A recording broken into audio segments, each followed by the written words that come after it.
A long time ago, as in like 2 years ago, I made a review of a book called Star Wars Republic Commando Hard Contact.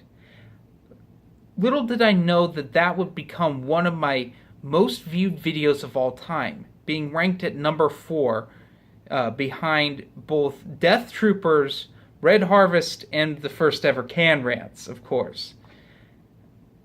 Nearly 2,000 views later, I wondered what the big deal was. And I also got requests to review the sequel, so here it goes. Republic Commando 000 by Karen Traviss. Taking place about a year after the first book, Omega Squad is sent back to Coruscant, along with Delta Squad from the Republic Commando video game. They team up with their mentors Scarada and Val, along with a Jedi named Jusik, and of course, Etain, and a few other characters that I will get into shortly, taking down a terrorist cell that is bombing Republic facilities that house the clones. Will they stop them? Well, you'd have to read the book. Okay, so we'll talk about the good. Delta and Omega's relationship and their rivalry is probably the best part of the book. Because Delta was trained by Val, a ruthless Mandalorian who would just force the commandos to fight one another if he thought they were getting soft. Scarada, on the other hand, is also a Mandalorian, but considers all of his troops that he's taught his sons. Now, Etain was mentored by Val. So now we have this problem where it's a controversy considering that he thinks that Val thinks he's a failure and he wants to kill him, and that dynamic is really good. Also, we have one of my favorite clone characters of all time, Ordo. He is what they call a Null Arc. Now, you might be familiar with the ARC Troopers. They're a very big deal in Dave Filoni's Clone Wars, as well as in Genndy Tartakovsky's Clone Wars, where they are just the ultimate BA troops. Now, the Nulls are a little crazy. They were supposed to be terminated, but Scarada protected them when they were children. So they don't really follow orders well, and they follow Scarada out of respect and love. And Ordo's my favorite of them because he just doesn't take shit from anyone. I mean, he threatens to kill people that are on his side if they get in his way. He beat up another ARC trooper at the beginning of the book.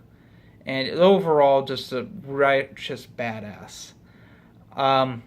Scarada, I love him as a character. He's just the gruff dad that these troops need.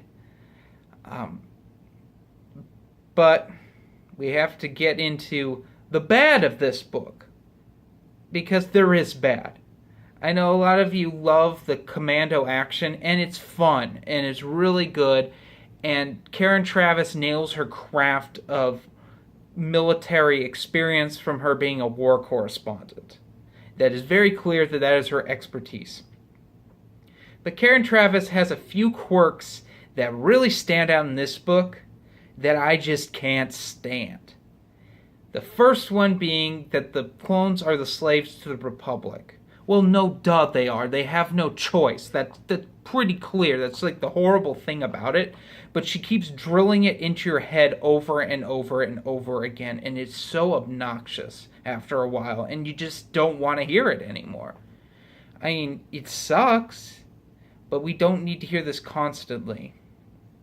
Another thing, she doesn't really care for Jedi.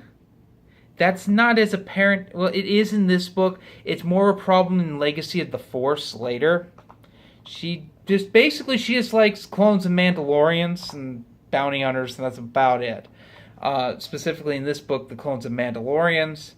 And Jusik, the Jedi that's with him, he wants to be a Mandalorian, and he wears Mandalorian armor, and it's like, okay, Karen, we get it.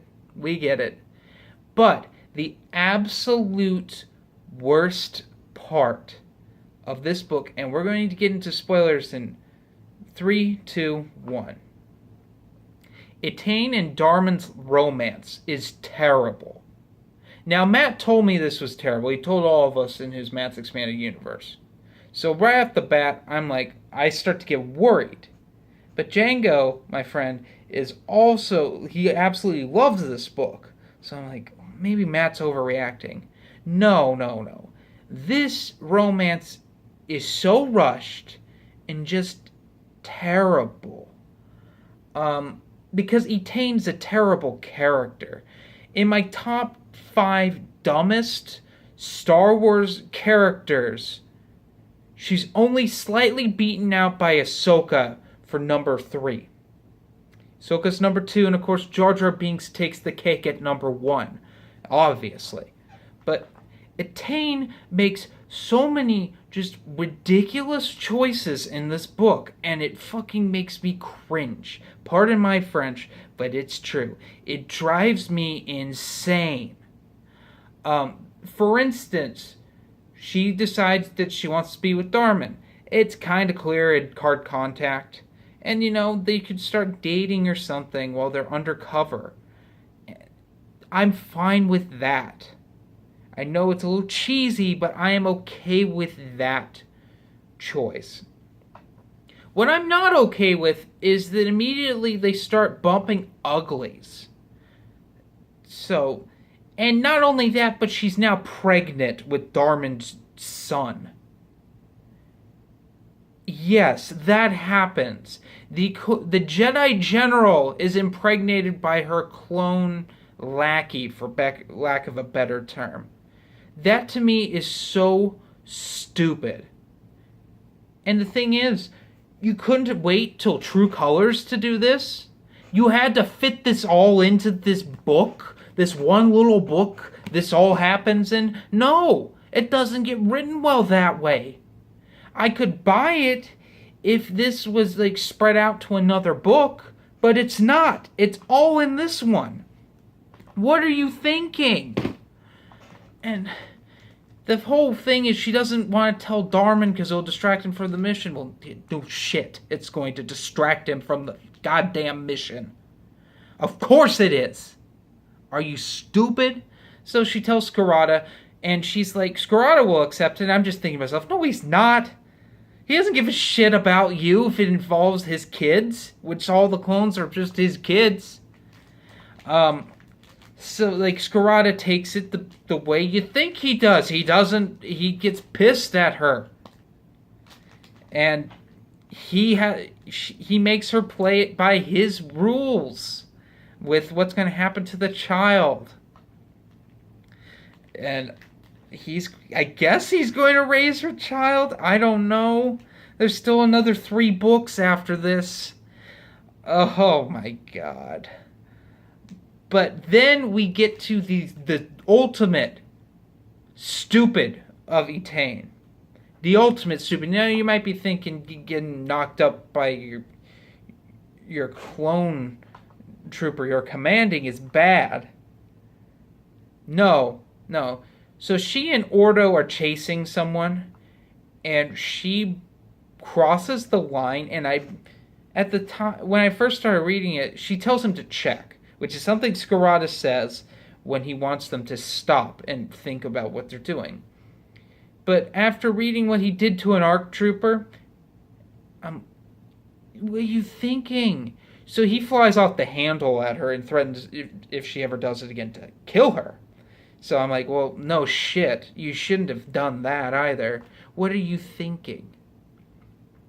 But it's clear through this book that Etain has no idea what's going on. And she gets talked into mind probing someone with the Force, and she feels guilty about it. But that sucks. But hey, you can console yourself with Val's just straight up torturing people to death in the next room. So, just be thankful you're not horribly physically damaging these people. It's Jesus. This book goes to really dark levels. But of course, You couldn't, back in the day, you couldn't talk bad about Karen Traviss because she'd just call you a Talifan, which we'll get into more as I review these books. But overall, what did I think of 000? It gets 3 out of 5 stars because, yes, the Attain stuff is horrible, but the clone Commando action, the espionage, Scarada and Val's rivalry, Atin's going berserk, the clones discovering that they're human to a certain extent and not just program machines. That's fun. Delta and Omega's rivalry and then becoming friends and bonding with one another is also fun. And of course, my absolute favorite part of the book, which is when they all wear their armor and they go in and they kill the terrorists, which is just really intense and awesome. But we have one more thing we have to talk about, and that is the short story that's in the back of the paperback. I'm not sure if it's in the hardcover or not. And it's called Omega Squad Moving Targets. And moving targets, well, it's just called Targets. It's a story where Omega takes down a hostage situation. That's pretty much it.